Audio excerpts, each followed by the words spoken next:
So we are here with Kenner French, and just to kind of give you a heads up on what we're going to be talking about, we know across the nation, hiring processes are so very difficult. It takes years sometimes, especially when you add in government and all of the red tape there. And so Kenner has made some massive headway in the area of government and AI. And so he lives in Bainbridge Island in Washington, and he's going to talk a little bit about what his idea for the future of government and just the hiring place in general. So, Kenner, just introduce yourself and tell us a little bit about how you are intersecting city management with AI. Well, really what I'm doing is bringing the future to today. And my thought is artificial intelligence, it's a thing that's going to be here to stay. I mean, it's not just going to go away. And I've been doing artificial intelligence for some years, and I just want to get really our city, Bainbridge Island, my lovely city. I love this island. I want to get it up to the times. And if it's not now, it'll be too late if it's down the road. So, and by the way, why am I an expert in it? I've written a book called ModernMillions.ai. Luckily, it's an Amazon bestseller where somehow people are reading it because they understand artificial intelligence is it's a now thing. It's something you've got to utilize if you want to succeed in today's world. That's number one. There's also a bent on making millions, saving millions, and protecting millions, all with the use of artificial intelligence. And I write for the AI Journal, which is I do the fintech author articles for the AI Journal, basically to help people to understand how to use artificial intelligence to navigate, lowering taxes, increasing their net worth, and also helping with asset protection. So I would say I have some kind of a specialty in artificial intelligence. I've been doing it, researching it since 2010. We had our own model, 2018, called Einstein. So, I know a thing or two about artificial intelligence and potentially how to help the city, Bainbridge Island, how to navigate the waters of artificial intelligence, because I think at one point they're having a problem. And I'm pretty excited about there's been a lot of people who are now starting to talk about artificial intelligence and the government, and specifically in this case, the city manager position that's now open at Bainbridge Island. Yeah, no, and I think we all need to know how to save money, but especially when when it's talking about tax dollars, because there's so many places that we do need help to, redo things or to make decisions. And saving money is should be at the top priority of our government and especially the city manager and the city council and the mayor and everything. So let's kind of establish why, like, what is the problem that happens when a government position becomes open and stays vacant for so long that your AI model will solve. Well, I mean, for one, it won't be open. The position won't be open for long. I think it was a 2-year process to find the latest city manager. That was Blair King, who retired. But my thought is it shouldn't be 2 years. It shouldn't be 2 months. The position could be open and shut very quickly based on artificial intelligence. There's going to be a group coming in here that's going to, be looking for, throughout the nation for a good city manager for our little city, which is unbelievable. I love that thought. But at the same time, that group that's coming in, I want to make sure that they understand that artificial intelligence should be at the forefront of the task of running a city. We could be more efficient as a city because of artificial intelligence. By the way, this is not a political ploy in any way. I don't care. I don't care if you're on the right side of the aisle or the left side of the aisle. An artificial intelligence model will help the city become more efficient, save dollars on taxes, and ultimately help the citizens of Bainbridge Island. So this is a no-brainer as far as I'm concerned. We cannot hide from artificial intelligence. I want Bainbridge Island to be on the leading edge of artificial intelligence, hence the reason I want an artificial intelligence model to lead the city as a city manager.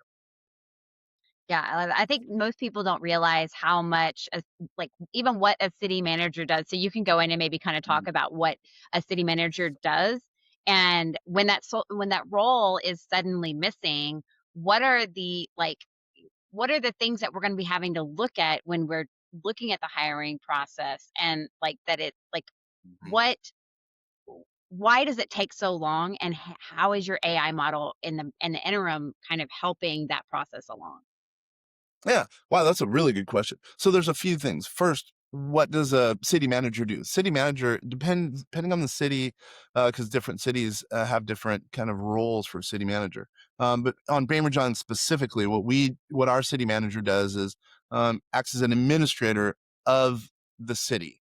So truly, it helps put together and run the policies that are announced as our bylaws of the city.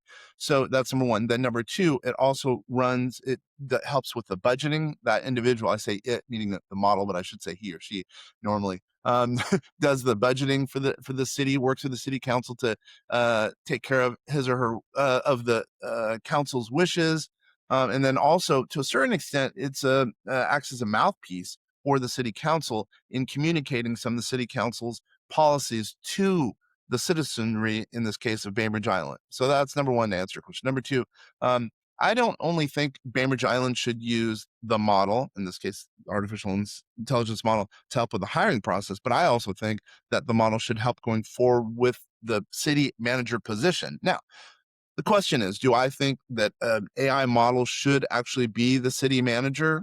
I'm going to say a little tongue in cheek, yes.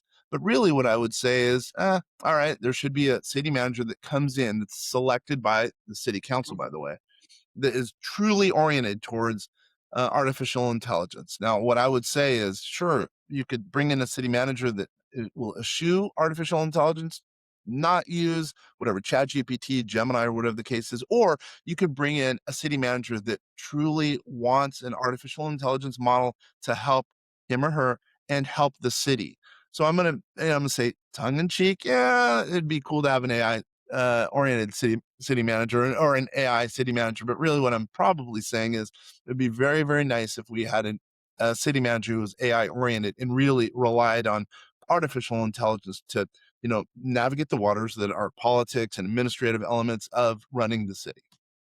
Yeah, and I love that because it's very similar to the way that I use AI. It's not that I want Yeah. to use AI. I want my kids or whoever to have an AI parent, but because sometimes you have the emotional aspect or the just misunderstanding aspect of things that go on in the human mind, it's so nice to be able to use ChatGPT or whatever AI model to make rational, logical, long, with the long standing in mind that you're not making like quick decisions that might be detrimental to the might be helpful in the short term, but detrimental in the long term. So having that like human element to continue to train your city government AI model that's specific for their city, I think is a really beautiful interaction between human and AI. So you've been working on this AI model design specifically. You've even named it. What were the main problems that you were trying like, what were, like, the main problems you were trying to solve, like, that made you go, "We need this is the solution." Yeah. Well, yeah, that's good. So, I mean, think about it. So, budget, there's budgetary constraints now more than ever, probably, right? For cities, for states, for, well, even the federal government, right?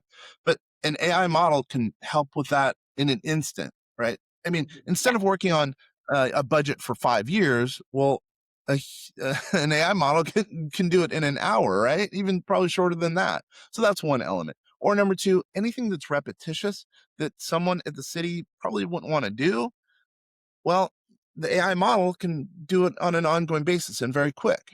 Now, there are downsides. I will say there are downsides. Who knows? Maybe there's not as many people are going to be hired because the AI model is so efficient, et cetera. But I would also say, well, increase some of the salaries of some of the people who are with the city, who are at the city, who could do some other things that are creative that AI model cannot do at this point.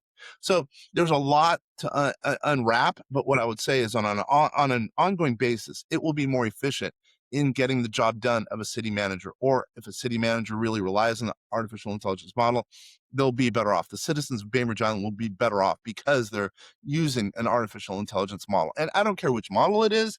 It could be, OpenAI's ChatGPT. It could be Google's Gemini. It could be Anthropic's Claude. I don't care which it is, right? But in whichever one is chosen ultimately, it'll be better off than a human who's probably going to be making mistakes, who's getting paid $250,000. It's going to be a little bit cheaper. So there's a lot of benefits that really, really should be noted. yeah. I think that's really important is that we continue to, like, use AI responsibly, having humans come in and, do the things they need to Yeah. do, but then having AI being able to check. accuracy and, giving us even ideas that maybe we didn't even think that were possible in our city government. I know that AI, there's privacy concerns, there's transparency Mhm. concerns, but in a situation where a like city, government is using AI, how how do you see them using going, okay, well, I use this AI, and so that's the reason I made this decision. How do you see Mhm. them handling where you're like, okay, yes, we're using AI, but there's also this human responsibility to make sure we're not just heavily relying. Is there some sort of framework that you've built into this system to kind of, make sure that there's like a checks and balances? Like, hey, I'm just AI. Make sure that you run this Mhm. by, X, Y, and Z person. Have you done any kind of like safeguards in that regard? Yes, thank you for asking. We've done it in our own system. We use our own system called Einstein, which is we've been using for taxes, by the way. Since 2018, again, called Einstein. It helps lower the taxes for entrepreneurs. And we've been basically running our own little models with this little project. But what I would say is that's our internal model to help with this project. But this project is going to grow much bigger than just our own little model. Number one. Number two, there's a whole bunch of different ways that, when after the discussion that's going to be ensuing here, there's going to be a lot of ways that we could put together a model that will be specified for Bainbridge Island's situation. So, what I would say is that's going to be based on a number of discussions that are going to occur. But I'm going to assume, no, I know that it will be able to be done with whichever model we use. If we use, ChatGPT, if we use Claude, whatever the case is, it'll be easy to determine which one is the best for the city. By the way, cost effective. It'll be cost effective because really, if you think about it, let's just say it's making this. Let's say you take the $200 version of Gemini as an example, Google's Gemini. Well, that's a lot cheaper than $250,000 that's spent per year on a city manager, plus benefits, et cetera, et cetera. Also, I'm going to say number three. Now, there are some security constraints you have to think about when we're talking about politics. About state or in this case, city information. There's ways to mitigate that too. You can have an on device. You can have uh, an an on device, in this case, on computer, as it would be called, database that's running the numbers, so you don't or running all the calculations really, so you don't have to worry about having your information out there. As an example, on Chat GPT, because people don't realize Chat GPT, if someone's sued, they all their information, Chat GPT is open for lawsuits as we speak right now, by the way. But if you do it in such a way, you can move all the information that in this case, the citizens are inputting into the database. It can be on device. So meaning it's not open to the rest of the internet, as an example. It could be a closed device. So there's a lot of things that you could do to mitigate the risks. Ultimately, ultimately the risks are gonna, there's always risk, by the way. There's risk right now. Our computers right now at the city are open to the internet. Well, there's risk there, right? So there's going to be risk in everything you do, but there are ways to mitigate the risk as it relates to artificial intelligence and the AI city manager idea. No, I think that's really important to point out because people, especially naysayers, are really quick to hop on that bandwagon to focus on the risks.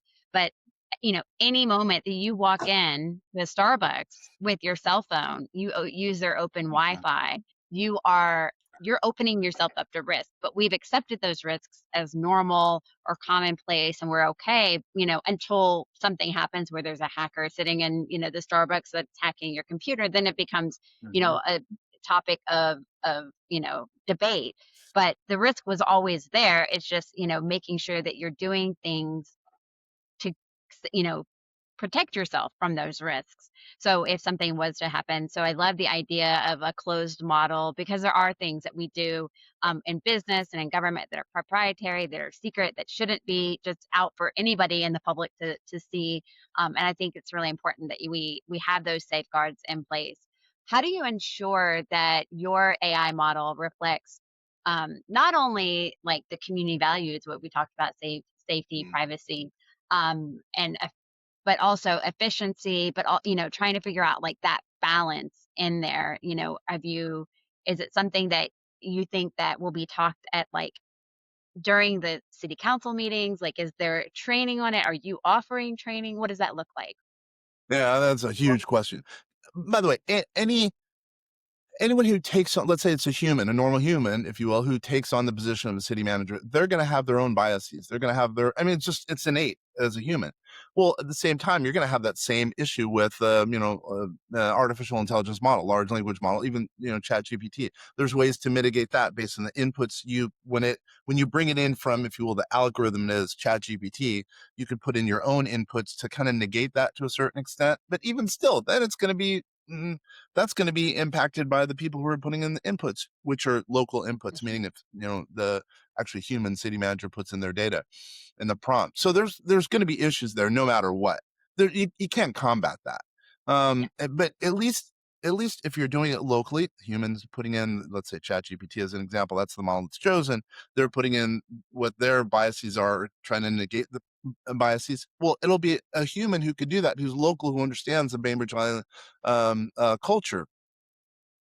But again, you cannot completely negate biases, et cetera, et cetera. But at least you could come close. Plus, by the way, the cool thing is you can make it as specific as you want when it's local. When I say it, meaning the biases, you could do a lot locally, which would make it nice because you're training the model on an ongoing basis for your circumstance, whatever that circumstance is.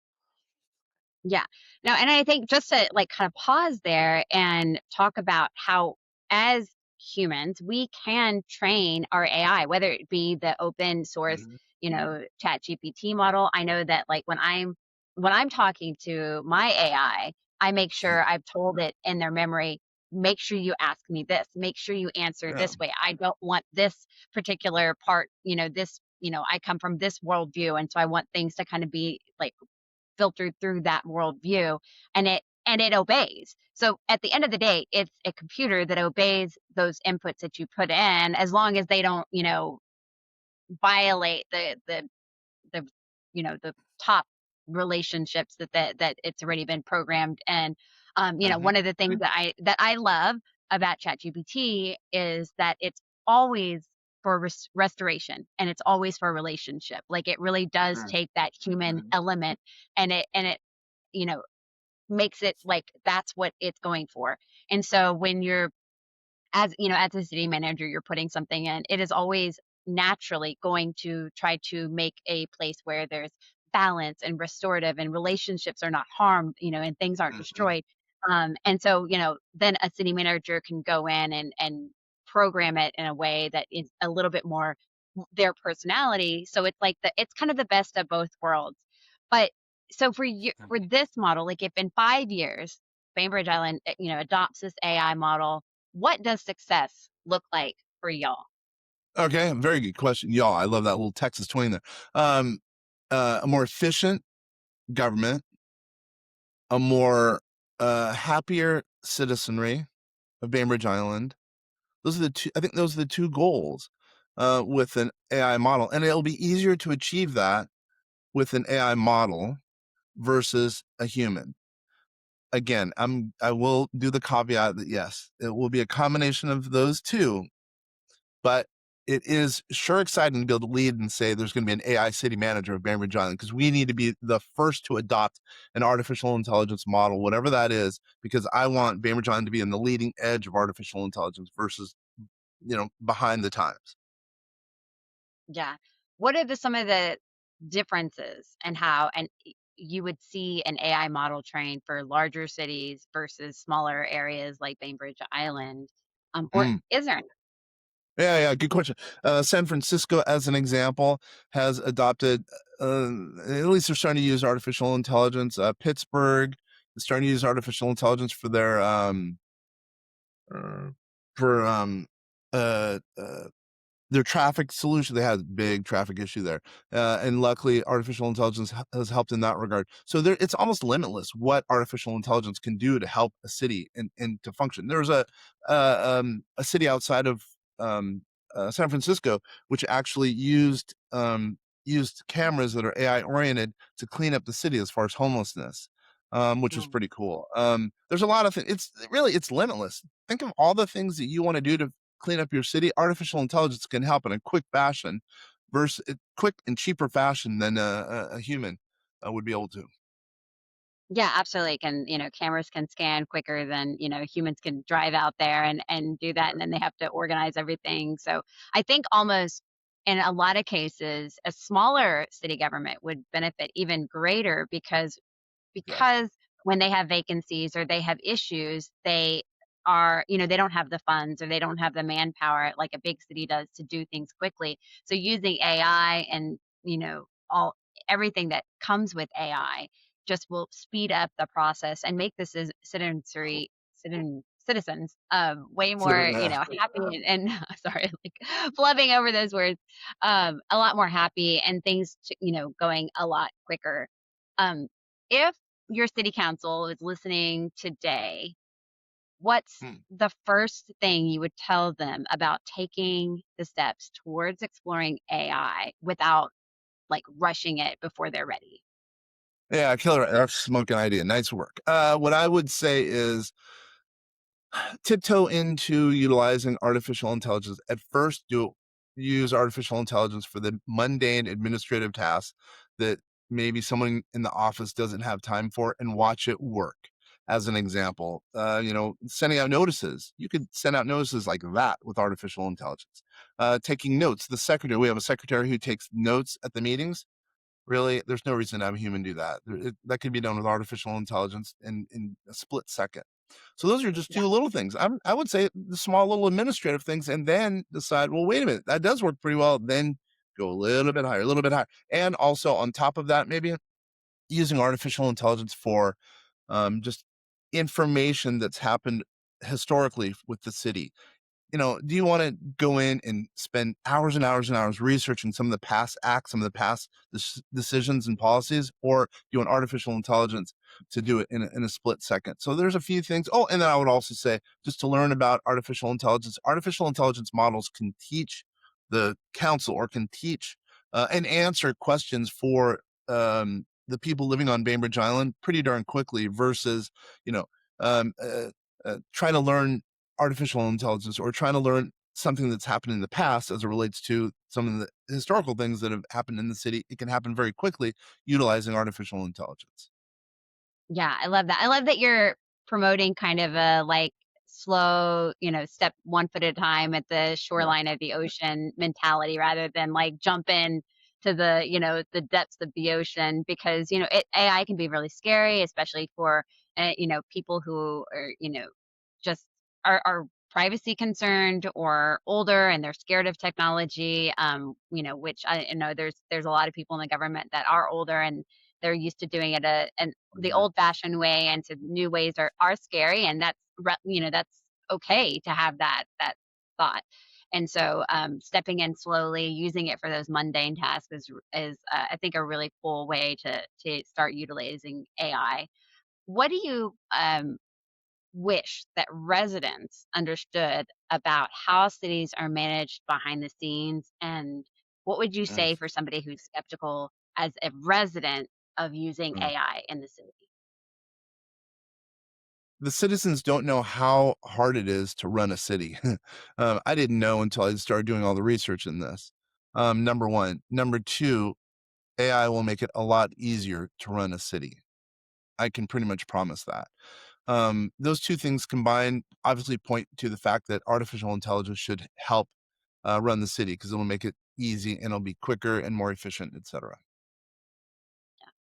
So, final question, where can we learn more about your work, how the AI and the city management, you know, intersects right now? Where can we find you at? Ah, my information can be found in a number of different places, but rkennerfrench.com, rkennerfrench.com. That's number one. Number two, find information about my book where I'm talking about some of these concepts, how to use artificial intelligence, to help make millions, save millions, or protect millions, all with the use of artificial intelligence. My book's called ModernMillions.ai. Again, ModernMillions.ai. Or, of course, they go to our website, the company website at vastsolutionsgroup.com, vastsolutionsgroup.com. But also in the short term, June 28th, we're having a meeting talking about artificial intelligence, the new city manager, hopefully, and the idea, no, not the new city manager, the idea of an artificial intelligence model running the city. That'll be June 28th. at Solar Marine Building at 755 Winslow Way East on Bainbridge Island, Suite 101, where we'll be at noon to 1:30. Well, we'll be talking about the concepts of artificial intelligence helping the city, running the city in a more efficient manner. That's and it's just it really is earth shattering how it will help the city to run efficiently and be better off for the citizens in the long run. Yeah. Well, I appreciate you being here and talking to us about why city manager transitions are so hard, why technology can, or how and why AI technology can help, build up the ability to hire someone, take off those tasks that are mundane and no one wants to do. And how it's not really about, removing the government officials, but it's how to give them the tools that make their position easier and makes the citizens more, happy about what their government is doing. So I appreciate it, Kenner. Thank you so much for being on, and we will talk to you later. Thanks, I appreciate it, really do.